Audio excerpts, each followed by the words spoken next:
box reeked of dust and secrets. My hands shook as I lifted the lid, revealing Grandpa's old NASA notebook. He died last week, leaving behind a life's worth of mysteries. This weathered book was the key to unlocking them all. I never knew Grandpa well. He was always busy, always distant. Mom said the space program changed him. Now, holding his most prized possession, I felt a connection I'd never experienced before. Flipping through the pages, my eyes caught something odd. Coordinates on Mars? Scribbled beneath them was a warning. Never look here, the truth must stay buried. My heart raced. What the hell did that mean? I'm an astronomer like Grandpa was. But unlike him, I never made it to NASA. Instead, I work at a small observatory, mapping the stars and dreaming of bigger things. Now, it seemed those bigger things had found me. That night I couldn't sleep. The coordinates haunted me. What was Grandpa hiding? Why was he so afraid? When morning came, I made a decision. I had to look. The observatory was quiet that day. Perfect. I input the coordinates into our high-powered telescope, my fingers trembling with each number. As the image sharpened, my breath caught in my throat. There, on the red Martian surface, was something impossible. A perfect square, not a crater, not a mountain. A goddamn square. Its edges so sharp they seemed to cut through reality itself. I blinked, rubbed my eyes. It was still there. This couldn't be natural. No way in hell. But if it wasn't natural, then what the fuck was it? My mind raced. An old probe, some weird rock formation, or something else? I needed answers, fast. Diving into the NASA archives, I found something strange. Records of a Mars mission from the 70s. One that was never made public. The files were heavily redacted, but I caught glimpses. Anomaly detected. Immediate abort required. Subject to highest level of classification. What the hell happened on that mission? And why did no one know about it? As I dug deeper, weird shit started happening. My computer glitched, showing strange symbols I'd never seen before. The lights in my apartment flickered, casting eerie shadows on the walls. And the dreams. Oh God, the dreams. Every night I found myself on Mars. The red dust coating my lungs, the alien sky pressing down on me. And always in the distance, that perfect square, calling to me. Hungry, I'd wake up screaming, my sheets soaked with sweat. One night as I stumbled to the bathroom, my phone buzzed. A text from an unknown number. Stop looking, they are listening. I dropped the phone, my heart pounding. Who sent that? How did they know? The next day I made some calls. Found an old astronaut who'd been on that secret mission. He agreed to meet me, his voice shaking with fear. We met in a dingy bar far from prying eyes. The old man looked like he'd aged a century, his face etched with lines of terror. You've seen it, haven't you? He whispered, his eyes darting around the room. The outpost. I nodded, unable to speak. He leaned in close, his breath reeking of whiskey and regret. It wasn't meant for us, kid. We weren't supposed to find it. Not yet. What do you mean? I asked, my voice barely audible. He gripped my arm, his fingers digging into my flesh. They're ancient. Powerful. And now? Now they know we've seen them. A chill ran down my spine. Who? The old man's eyes filled with tears. The ones who built it. And they're coming. As I left the bar, my mind reeling, I realized something terrifying. It might already be too late. I couldn't sleep that night. The old astronaut's words echoed in my head. They're coming. Who the fuck were they? Every shadow in my apartment seemed to move. Every creak of the floorboards made me jump. I was losing my goddamn mind. By morning I looked like shit. Dark circles under my eyes, hair a mess. But I didn't care. I had to know more. I went back to the observatory, my hands shaking as I input the coordinates again. The square was still there, mocking me with its perfect edges. But this time, something was different. A glint of metal, catching the Martian sunlight. It hadn't been there before. What the hell? I zoomed in, my heart pounding. It looked like a hatch? Jesus Christ, it was opening. My phone rang, making me yelp like a scared kid. Unknown number. Hello, I answered, my voice cracking. Heavy breathing on the other end. Then a whisper. They know you're watching. Run. The line went dead. Panic gripped me. I grabbed my stuff and bolted, nearly knocking over a colleague in my rush. Whoa, where's the fire? She asked, laughing. I couldn't even answer. Just ran. Back home, I barricaded the door with a chair. Paranoid? Maybe. But after what I'd seen, I wasn't taking any chances. I pulled out Grandpa's notebook again, desperate for answers. There had to be something I'd missed. As I flipped through the pages, a photo fell out. Faded, yellowed with age. It showed a group of men in NASA uniforms standing in front of a rocket. Grandpa was there, looking young and proud, but it was the man next to him that caught my eye. He looked wrong.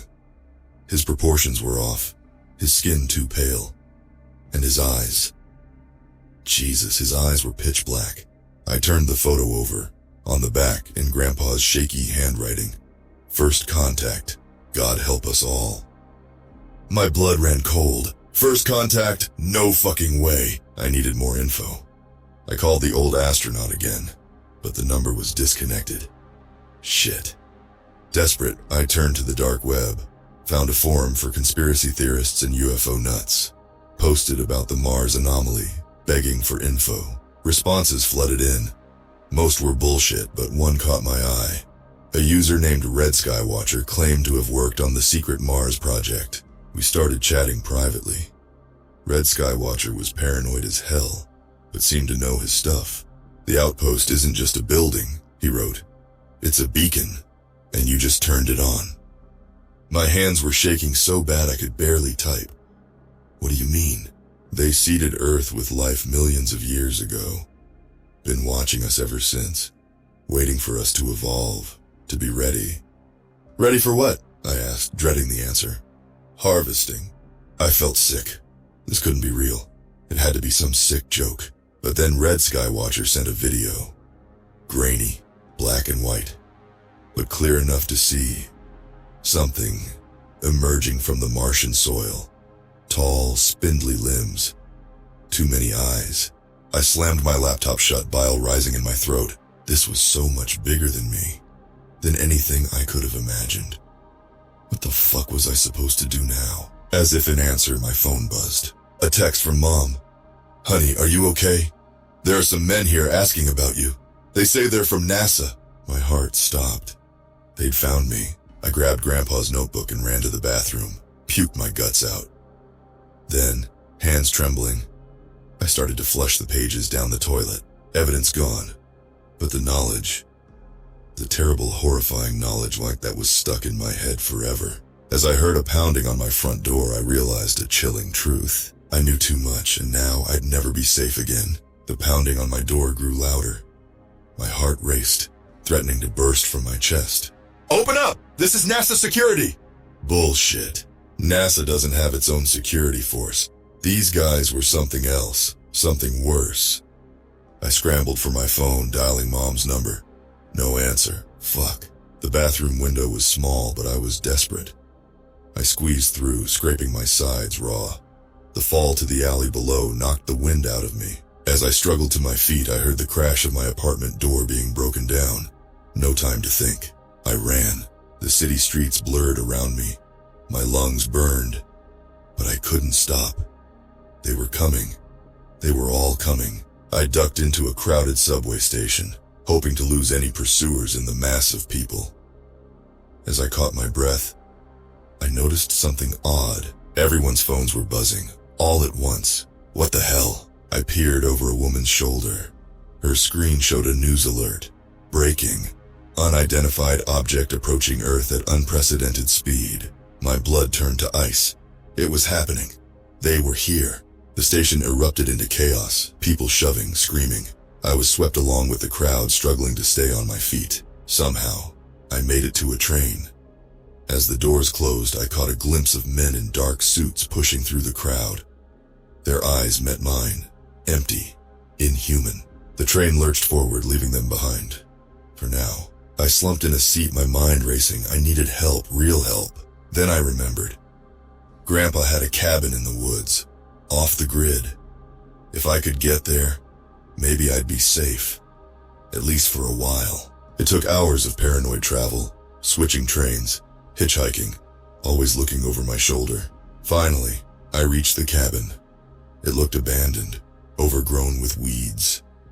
Perfect. Inside, dust covered everything, but it was shelter. And it had what I needed most, an old ham radio. I fired it up, praying it still worked. Static filled the air, then voices. Object has entered Earth's atmosphere. Governments denying any knowledge. Reports of strange lights over major cities. It was real, all of it, and now the whole world knew.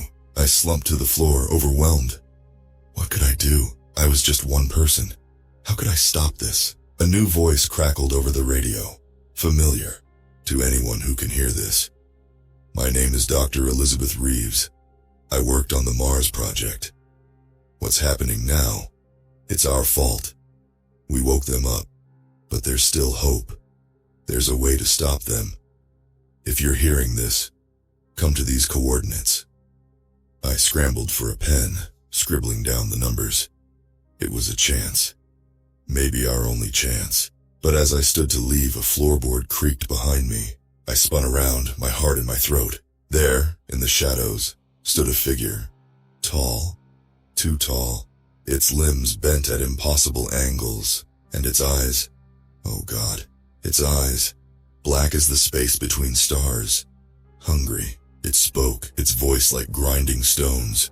We have been waiting for so long, and now at last the harvest begins. I screamed.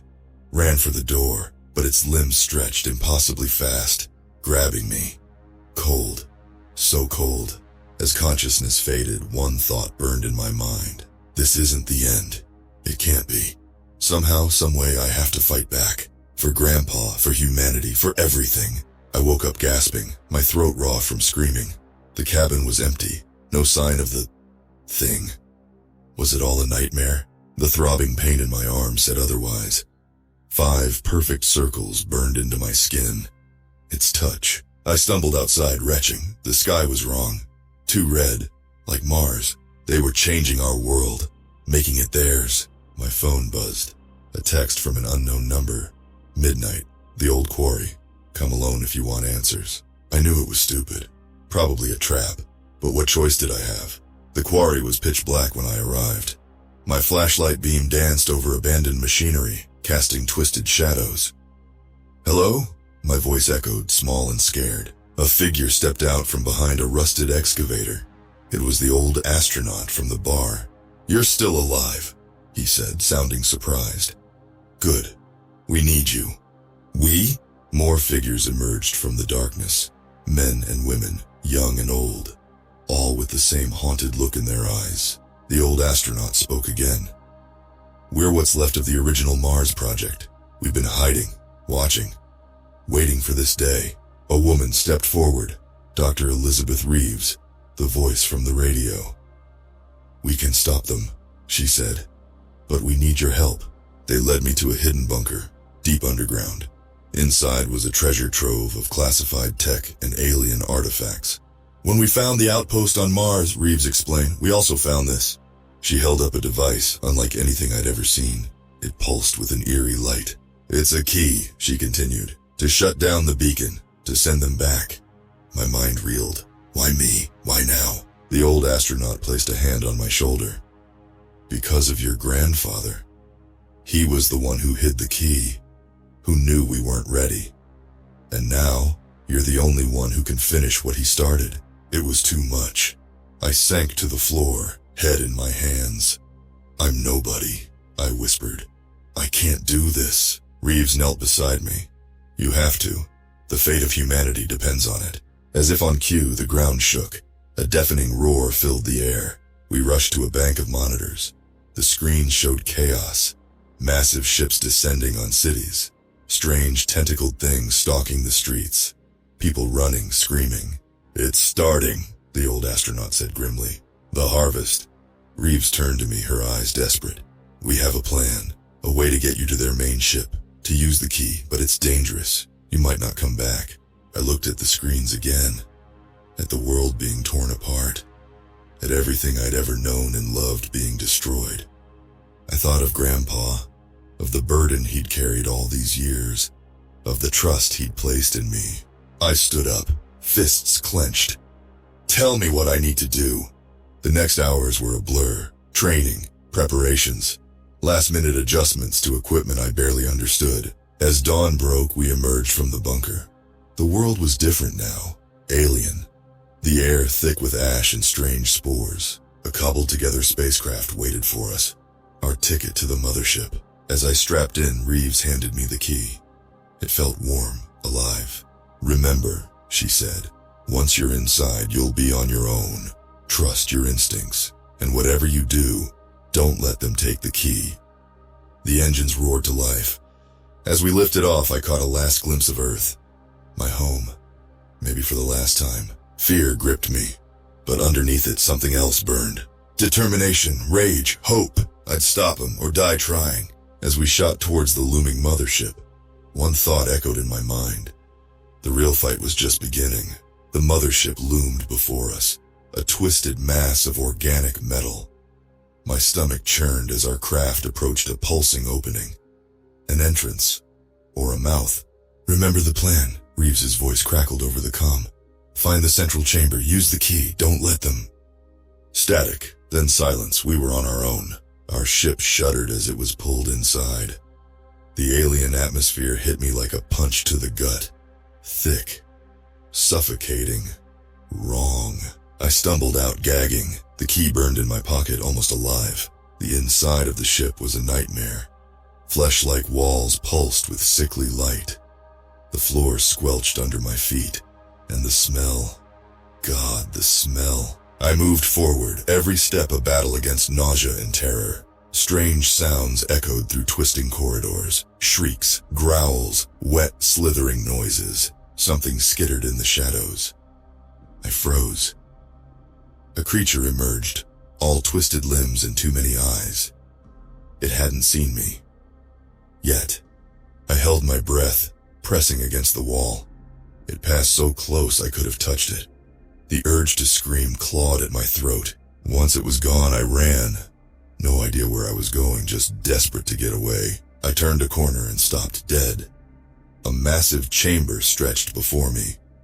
And in the center, a pillar of writhing energy. The beacon, this was it. The heart of their ship. The key to stopping them. As I approached, a voice boomed inside my head. Ancient, alien, terrifying. Child of Earth, you do not belong here. I stumbled, clutching my skull. The pain was excruciating. We have watched your kind for eons, nurtured you, and now you are ripe. Images flashed through my mind. Humanity's history. But wrong, twisted, guided by unseen hands. You were created to be harvested. It is your purpose, your destiny. My legs gave out. I collapsed, the key clattering to the floor. Surrender, join the unity, embrace your end. The voice was seductive now, promising peace, an end to fear, to pain, to everything. For a moment I wanted to give in, to let it all go. Then I saw the key, pulsing, fighting like a heartbeat. Grandpa's face flashed in my mind. Then Mom's, friends, strangers on the street.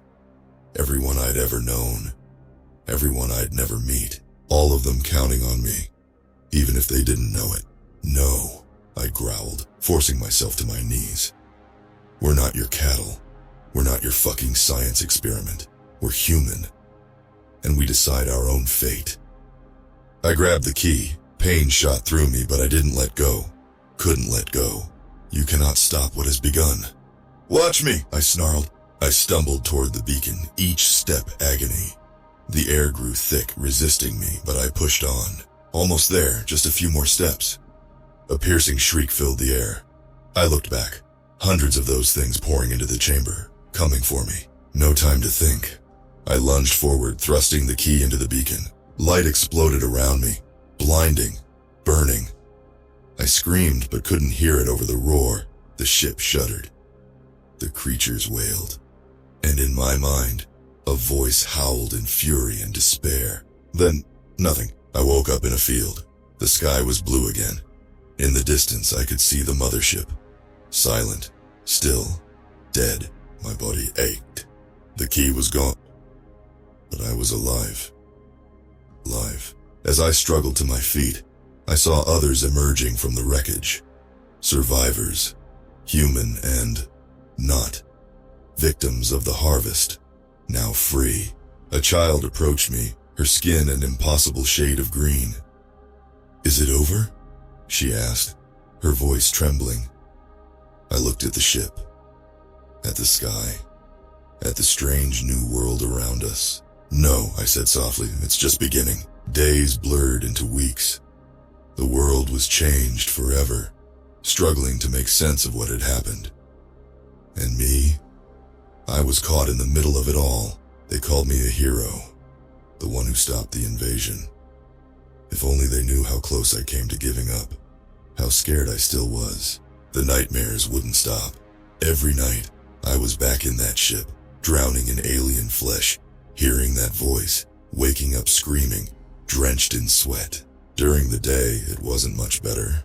The streets were chaos, looting, fighting, people lashing out in fear and confusion. And the survivors. God, the survivors. Humans changed by alien tech. Creatures freed from the ships. All of them lost, scared, looking for answers. I didn't have any to give. I was just as lost as they were. The government tried to keep things under control. But how do you maintain order when the whole world's been turned upside down?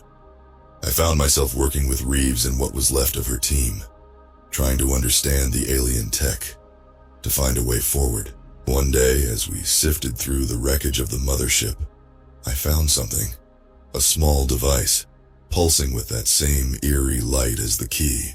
"What is it?" I asked, holding it up. Reeves's face went pale. "It's a seed," she whispered. They were going to terraform Earth, turn it into a new homeworld." The implications hit me like a punch to the gut. This wasn't over, not by a long shot. We worked day and night, trying to crack the alien code, to understand their plans, their motives. Bit by bit, a picture emerged. A dying race, a desperate plan. Countless worlds seeded with life, watched over millennia.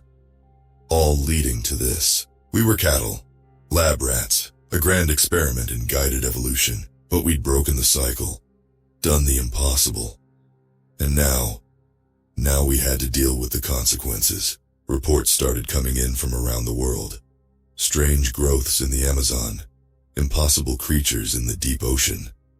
The alien tech was changing our planet, remaking it. And it wasn't just the Earth. People were changing too. New abilities emerging. Telepathy, telekinesis. Things that defied explanation. The world was dividing. Those who wanted to embrace the change. Those who wanted to fight it. And caught in the middle, people just trying to survive. One night, unable to sleep, I walked to the edge of the quarantine zone. The mothership loomed in the distance, a dead giant. A small figure approached. The green-skinned girl I'd met after the battle. She looked at me with eyes too old for her young face. "They're not gone, you know," she said softly. "Just sleeping, waiting." A chill ran down my spine. "Waiting for what?" She smiled, sad and knowing. "For you to make your choice." Before I could ask what she meant, she was gone, vanished into the shadows. I stood there staring at the ship, remembering the voice, the offer it made. Join the Unity, embrace your end. But we'd said no. We'd chosen our own path, for better or worse. As I turned to head back, my pocket felt warm. I reached in and froze. The key. It was back, pulsing gently, waiting. I looked at it, then at the sky, at the strange new stars that had appeared since that day. We'd won the battle, but the war, the real war, it was just beginning. Months passed, the world kept changing, and so did I. It started small. Flashes of memories that weren't mine. Glimpses of alien worlds. The ability to understand languages I'd never learned. I wasn't the only one. All over the globe, people were evolving, some faster than others, some in ways that barely seemed human anymore. Governments collapsed. New factions rose, those who wanted to embrace the change, those who feared it, and caught in the middle, billions just trying to survive. I found myself leading a group of, let's call us hybrids, not quite human, not quite alien. Lost between two worlds, we made our base in the shadow of the mothership, trying to understand the tech, to control our new abilities, to find our place in this chaos. Reeves was with us, her mind now interfaced directly with alien computers. Her eyes glowed with otherworldly light as she sifted through eons of data. "They're coming back," she said one day, her voice distant.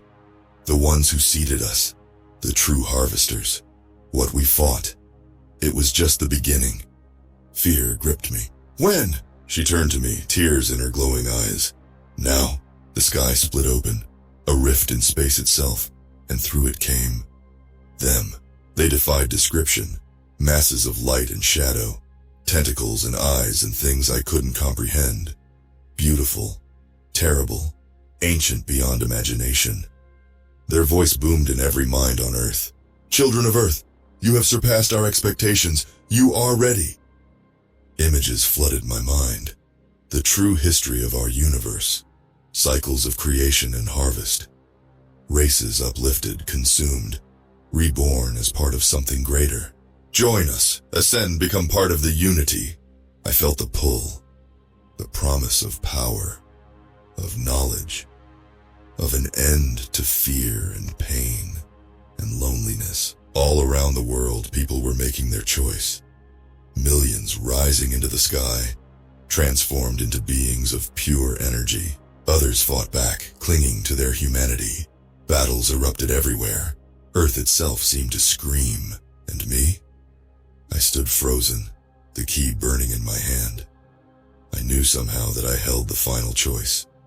To accept or reject our cosmic legacy. I thought of Grandpa, of the secret he'd kept, the choice he'd made for us. I thought of Mom, of friends lost in the chaos, of a world forever changed. I thought of the green-skinned girl, of the hybrids looking to me for guidance, of countless worlds touched by this cycle. The harvesters loomed above, waiting. All of Earth held its breath. In that moment, I understood.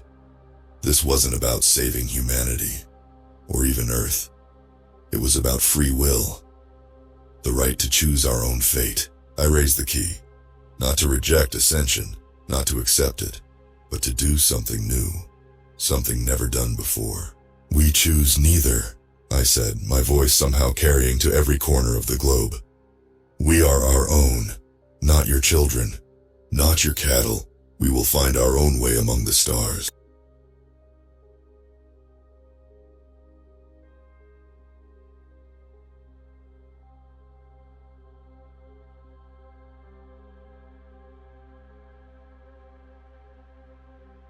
Consciousness born of two worlds. As one, humanity's voice rose, not in surrender, not in defiance, but in declaration. We would not be harvested. We would not ascend. We would forge our own path. The rift closed. The harvesters vanished. But the change was just beginning. I looked at my hands, now glowing with the same energy as the key. At a sky filled with new constellations. At a humanity transformed but unbroken. The green-skinned girl appeared beside me, smiling. As one, humanity's voice rose, not in surrender, not in defiance, but in declaration. We would not be harvested. We would not ascend. We would forge our own path. The rift closed. The harvesters vanished. But the change was just beginning. I looked at my hands, now glowing with the same energy as the key. At a sky filled with new constellations. At a humanity transformed but unbroken. The green-skinned girl appeared beside me, smiling. "What now?" she asked. I gazed at the horizon, where the sun was rising on our new world, our new future. "Now," I said, "we explore." The key dissolved, its energy spreading through me, through all of us. A gift, a tool, a responsibility. This wasn't an ending, it was a beginning. Our beginning. And the stars were waiting.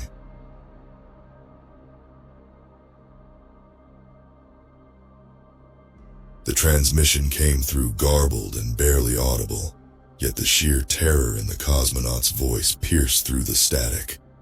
Minishly, something. It's alive. Боже мой. In 1973, the Soviet lunar mission Lunokhod 5 vanished without a trace on the far side of the moon. Officially, it was a tragic accident, buried under Cold War secrecy. Unofficially, we knew something was out there, something that had driven seasoned cosmonauts to madness before their signals went dark. My name is Dr. Elena Kozlova, lead scientist on the Artemis X mission, tasked with uncovering the truth.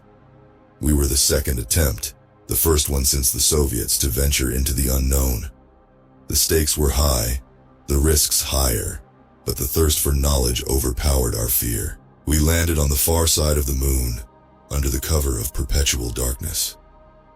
No Earthrise here, just a bleak, unending night. Our mission: locate the Lunokhod 5, investigate the area, and retrieve any data. Simple on paper, but the air, or lack thereof, was thick with an unspoken dread. As we stepped off the lander, the harsh lunar landscape greeted us with an eerie silence. My team captain Yuri Volkov, engineer Alexei Petrov, and biologist Dr. Maria Orlova moved with practiced precision. Our suits were equipped with the latest technology, our minds with the determination of those who sought to conquer the final frontier. Hours into our exploration, we found the first sign: a half-buried Soviet flag, tattered and bleached by decades of radiation. Nearby, the wreckage of the Lunokhod 5, twisted and broken as if something had crushed it. Yet that was not what captured our attention. It was the structure. Half hidden in the shadow of a crater, an ancient alien edifice loomed, dark, foreboding, and clearly not of this world. Its architecture was unlike anything we had seen, a grotesque blend of sharp angles and organic forms, pulsating faintly with an inner light. As we approached, the air grew colder, impossible in the vacuum of space, yet undeniably real. "Are you seeing this?" Maria's voice trembled over the comms. "Yes," Yuri responded, his voice steadier but strained. "Proceed with caution." We circled the structure, scanning and recording. The readings were off the charts, unknown materials, energy signatures that defied physics. As we drew closer, an overwhelming sense of dread washed over us. I felt it in my bones, a primal fear that screamed at me to run, to escape, but curiosity and duty anchored me. We found an entrance, a dark maw leading into the depths of the structure. Hesitant but compelled, we entered. The walls seemed to pulse, alive with a faint rhythmic hum that resonated through our suits.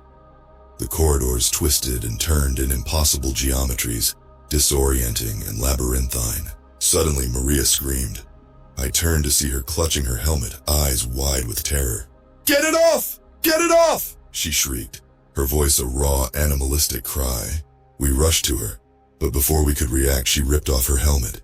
The vacuum of space should have killed her instantly, but she continued to scream, eyes bulging and veins throbbing, until she collapsed, lifeless. "Abort mission," Yuri ordered, his face pale.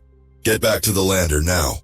As we fled, the structure seemed to come alive, the hum growing louder, almost mocking us. We barely made it back, sealing the hatch and initiating launch. "What the hell was that?" Alexei panted, his eyes wild. I had no answers, only the haunting realization that whatever the Soviets found, it was still there, waiting for us. And it had only begun to reveal its horrors. Maria's lifeless body haunted my thoughts as we ascended from the lunar surface.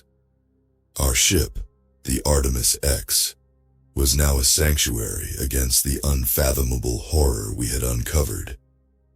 Yet as the cold vacuum of space enveloped us, I couldn't shake the feeling that we had brought something back with us.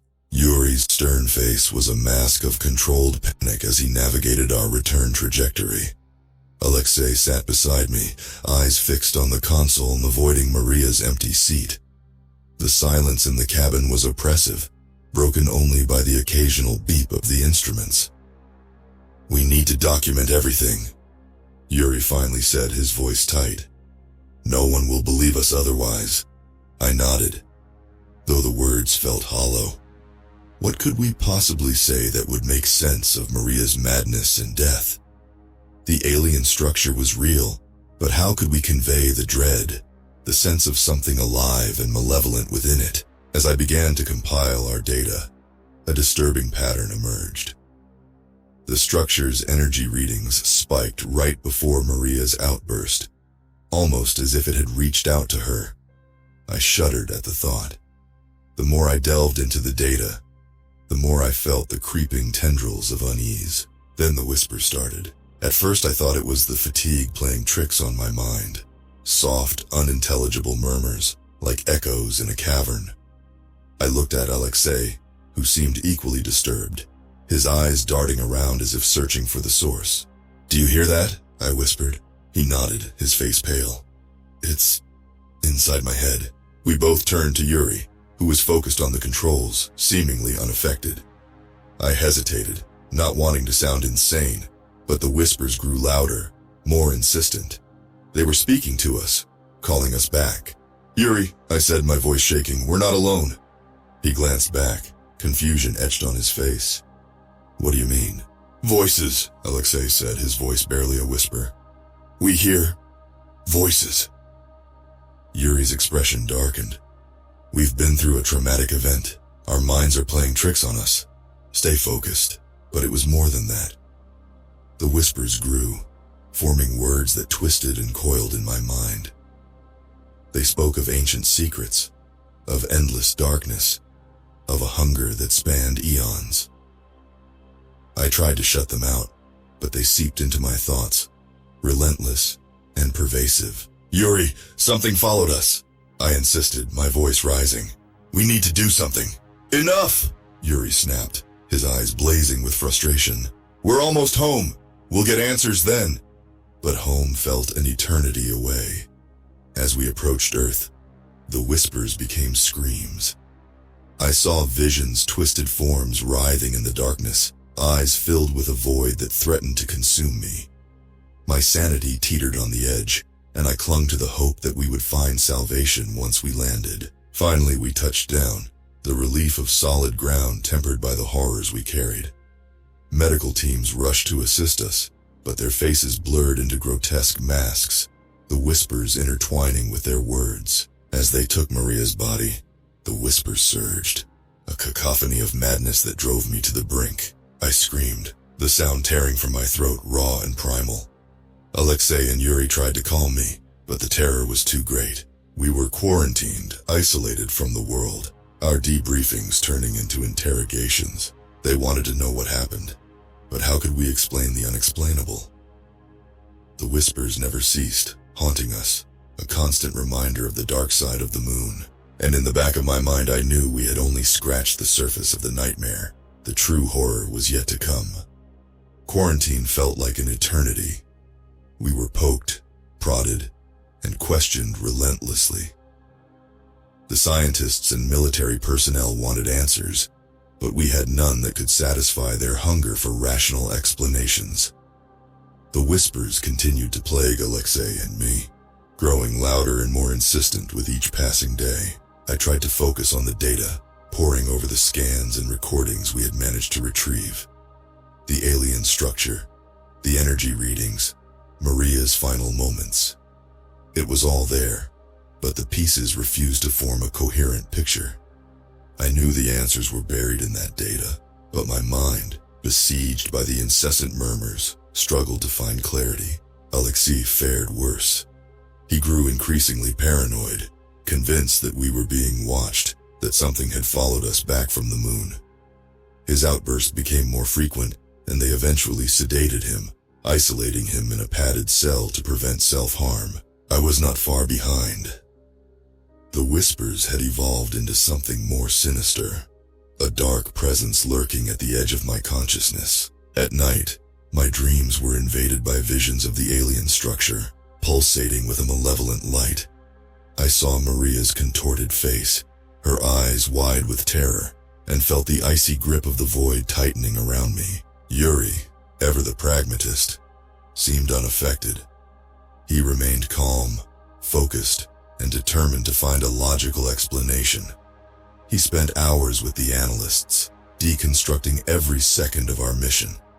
I envied his resolve, but deep down, I wondered if he was hiding his own fears, suppressing the whispers that haunted Alexei and me. One night, as I lay in the sterile confines of my quarantine room, the whispers grew deafening. They spoke in a language I couldn't understand, yet the meaning was clear. The structure was calling us back. It was alive, and it hungered for something we had taken. I bolted upright, drenched in sweat, my heart pounding in my chest. I couldn't stay here. I needed answers, and the only place to find them was within that accursed structure. I knew it was madness, but the pull was irresistible. I stumbled to the door, my mind racing. I had to find Yuri. He was the only one who might understand, the only one who could help. As I exited my room, the corridors of the quarantine facility twisted and stretched in the dim light, shadows dancing at the periphery of my vision. I found Yuri in the command center, hunched over a console, his face illuminated by the glow of the screens. He looked up as I approached, his eyes narrowing in concern. "Elena, you shouldn't be here," he said, his voice calm but firm. "We need to go back," I blurted out, my voice trembling. "The structure, it's calling us." He frowned, but there was a flicker of recognition in his eyes. "Elena, you're not well. The doctors—" "It's not just in my head," I insisted, grabbing his arm. "You felt it too, haven't you? The whispers, the pull. It's not over. We have to finish what we started." Yuri hesitated, the weight of my words sinking in. "Alexei, he's beyond help now," I said, my voice cracking. "But we can still find answers. We have to try." After a long silence, Yuri nodded. "All right, but we need to be careful. No one can know what we're planning." We spent the next few days secretly gathering supplies, coordinating our plan. The whispers seemed to sense our intent, growing quieter, almost as if they were waiting. As the days turned into nights, my resolve hardened. The only way to end this was to confront the source of our nightmares. The journey back to the moon was fraught with peril, but Yuri and I were driven by a shared determination. As we neared the far side, the whispers returned, a cacophony of voices urging us onward. When we finally descended, the alien structure loomed before us, unchanged, yet somehow more menacing. We stepped out of the lander, the weight of our mission heavy upon us. The whispers crescendoed, and I knew there was no turning back. We were about to face the darkness once more, and this time, there would be no escape. As we approached the alien structure, the whispers seemed to seep into my very soul. The darkness of the far side of the moon enveloped us, and the structure loomed, an ancient sentinel guarding secrets best left undiscovered. Yuri and I moved cautiously, our suits now equipped with enhanced protection against the unknown energies we had encountered. The entrance yawned before us, the same dark maw that had swallowed Maria and spat out madness. "We go in, collect as much data as we can, and get out," Yuri instructed, his voice steady. "No unnecessary risks." I nodded, though my heart hammered in my chest. The hum that had once been faint now reverberated through the ground, a sinister pulse that seemed to synchronize with my heartbeat. We activated our suit lights and stepped inside. The interior was just as I remembered, corridors twisting in impossible geometries, walls pulsating with a sickly, organic light. As we ventured deeper, the whispers grew louder, more distinct. I could almost make out words now, though their meaning remained elusive. We came upon a chamber, vast and cathedral-like. In its center stood a monolith, covered in strange symbols that glowed with an inner fire. I approached, mesmerized by the patterns that seemed to shift and writhe under my gaze. "Elena, be careful," Yuri warned, but I was already reaching out. compelled by an unseen force. The moment my fingers brushed the surface, a jolt of energy surged through me. Images flooded my mind, visions of a long-dead civilization, their rise and fall, their desperate attempts to harness the power of the monolith. I saw their faces, contorted in agony, their souls trapped in an endless cycle of torment. I pulled back, gasping, and Yuri caught me before I collapsed. "What happened? It's a prison," I managed to choke out. "Their souls, they're trapped inside." Yuri's face hardened. "We need to destroy it." We set to work, rigging the charges we had brought with us. The structure seemed to sense our intent, the whispers turning into screams of rage and despair. The ground trembled beneath our feet, and the walls pulsed violently. "Hurry!" Yuri urged, his fingers working deftly to set the timers. As I placed the final charge, the chamber began to distort, the walls closing in. The monolith's glow intensified, blindingly bright, and the whispers became a deafening roar. I felt something tugging at my mind, trying to pull me into the abyss. "We need to go now!" Yuri shouted, grabbing my arm. We ran, the corridors twisting and shifting around us. The structure was collapsing, folding in on itself. The exit loomed ahead, a pinprick of light in the consuming darkness. We burst out, the ground shaking as the structure imploded behind us. We barely made it to the lander, launching just as the surface of the moon cracked and buckled. As we ascended, the monolith's light dimmed, and the whispers finally ceased. Back on Earth, we were hailed as heroes, though our superiors were skeptical of our account. The data we retrieved was classified, buried deep within the annals of secret projects. Yuri and I were separated, assigned to different facilities. The nightmares persisted, though the whispers were gone. I often wondered if we had truly ended the horror, or if we had merely delayed it. Years passed, and the memory of the alien structure faded into obscurity. But the darkness remained, a shadow lurking at the edge of my thoughts. One night I received a message from Yuri. It was brief, cryptic, but it sent a chill down my spine. "They're not gone. We only scratched the surface. We need to go back." I knew then that our journey was far from over. The darkness still held secrets, and the whispers, though silenced, were merely waiting. And so, with a heavy heart and a mind teetering on the brink of madness, I prepared for the final descent into the abyss. Yuri's message left me trembling. I had spent years trying to forget, to bury the horrors of the alien structure deep within my mind. But now, it was all rushing back, an unstoppable tide of dread and unresolved terror. We met in a secluded location, far from the prying eyes of government agents and scientific overseers.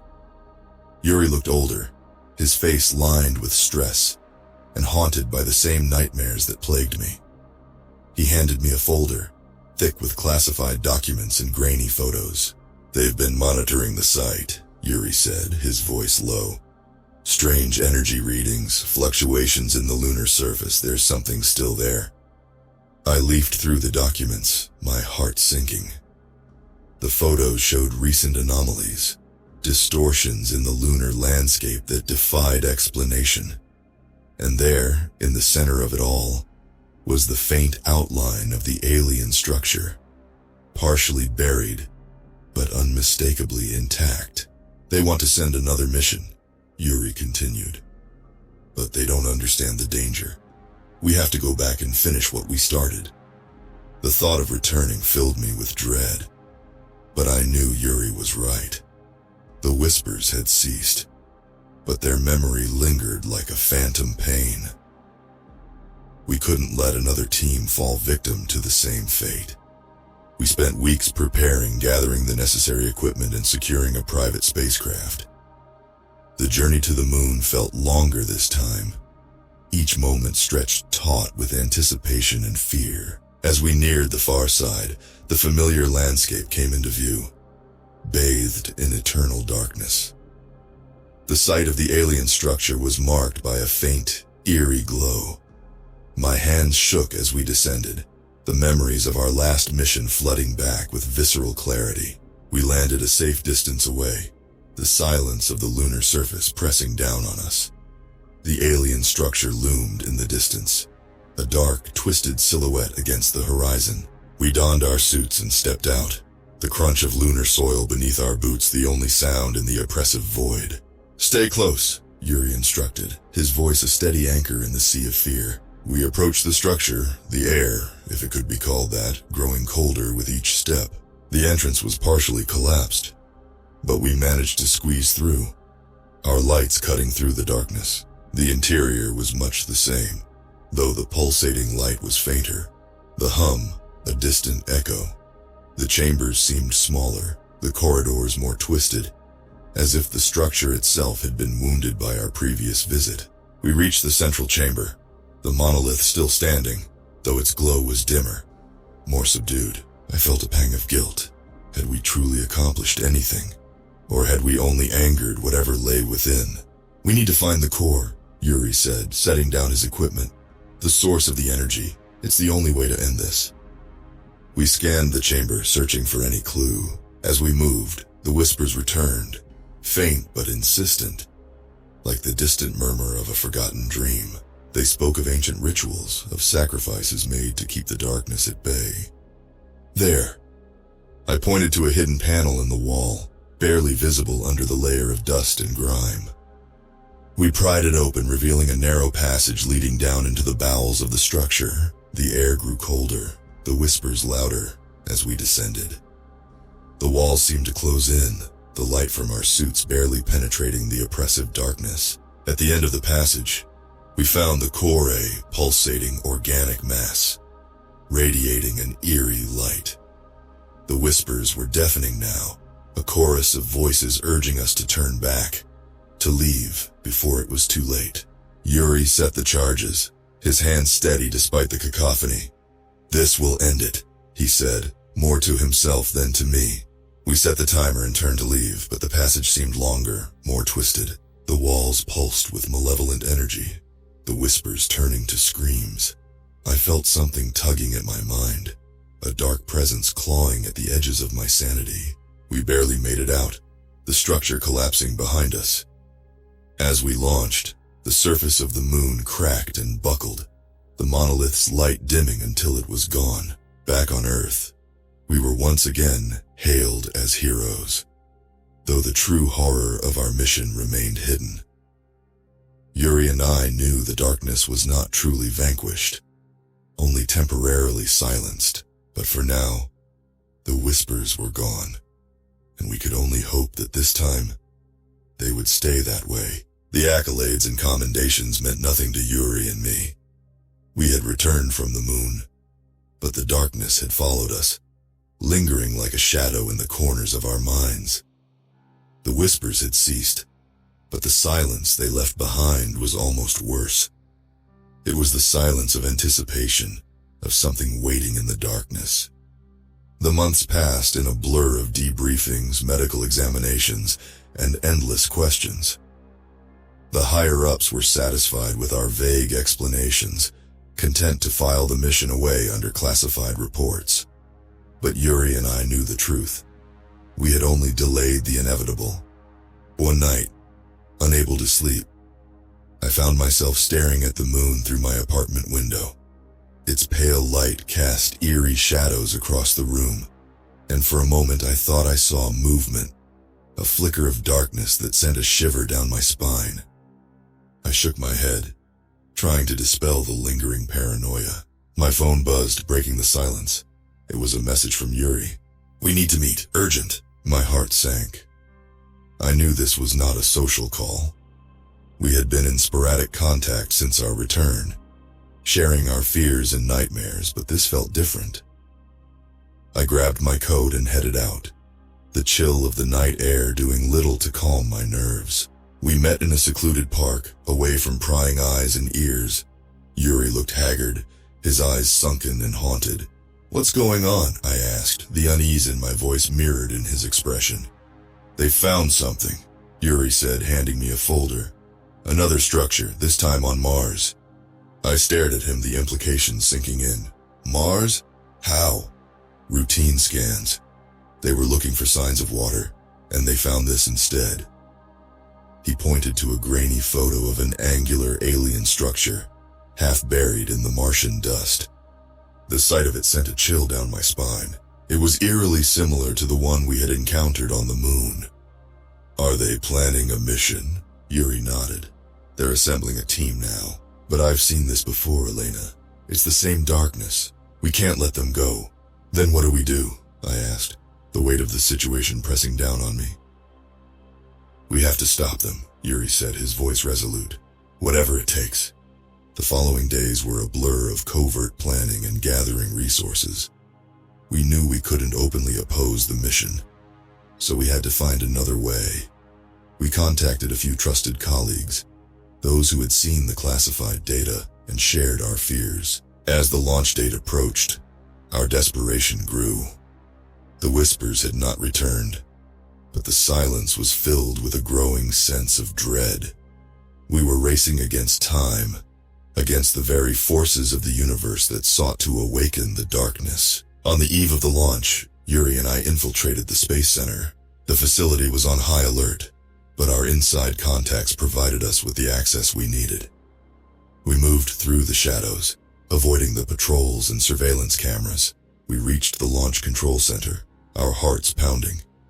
The room was a hive of activity, technicians and scientists bustling about, preparing for the mission. Yuri and I exchanged a look, steeling ourselves for what we had to do. We approached the main console and Yuri began inputting a series of commands.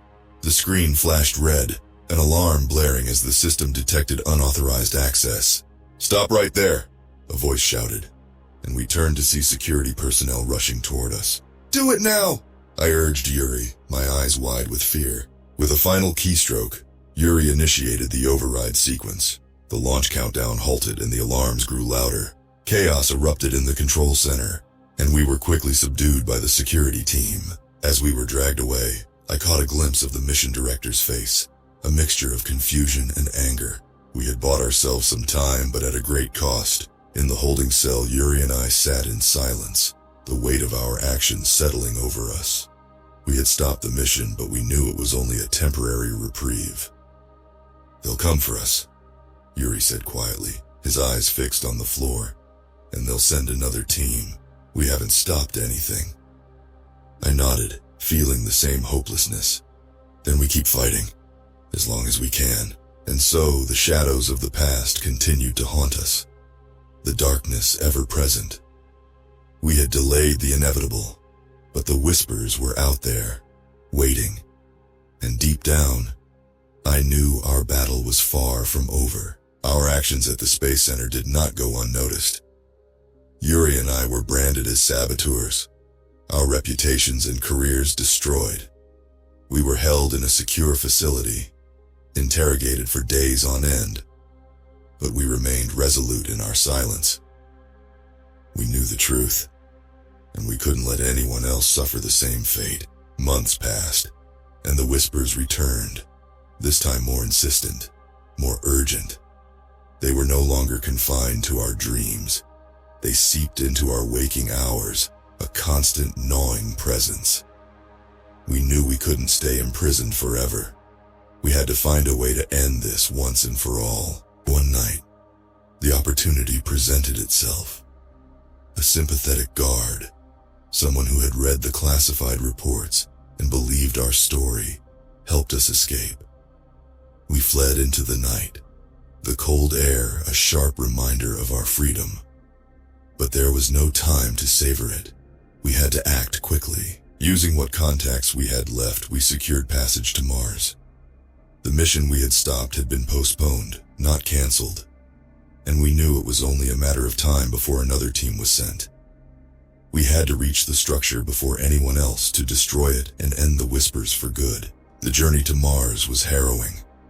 The spacecraft we managed to secure was old, barely functional, and the voyage took its toll on us both. But the whispers drove us on, their insistent murmur a constant reminder of our purpose. As we approached Mars, the desolate red landscape stretched out before us, an alien world filled with ancient secrets. We landed near the coordinates Yuri had obtained, the site of the newly discovered structure. The terrain was harsh, the atmosphere thin, but we pressed on, driven by a shared determination. The structure loomed ahead, half buried in the Martian dust, its dark angles stark against the red horizon. It was eerily similar to the one on the moon, but larger, more menacing. As we approached, the whispers grew louder, almost deafening. "We have to be quick," Yuri said, his voice tense. "We don't know how much time we have." We entered the structure, the air inside cold and stale. The corridors twisted and turned, much like the lunar structure, but this time we knew what to expect. We moved with purpose, our lights cutting through the darkness, the whispers guiding us deeper. We reached the central chamber, the core pulsating with a sickly organic light. The whispers were a cacophony now, voices overlapping, screaming for release. Yuri set the charges, his hands shaking but steady. As he worked, I scanned the chamber, looking for any sign that we were not alone. The darkness seemed to press in around us, the walls pulsing with a malevolent energy. I felt a presence, something watching us, waiting. "Hurry, Yuri," I urged, my voice barely audible over the din. "Almost there," he replied, his focus intense. Suddenly, a figure emerged from the shadows, a twisted humanoid form, its eyes glowing with an inner light.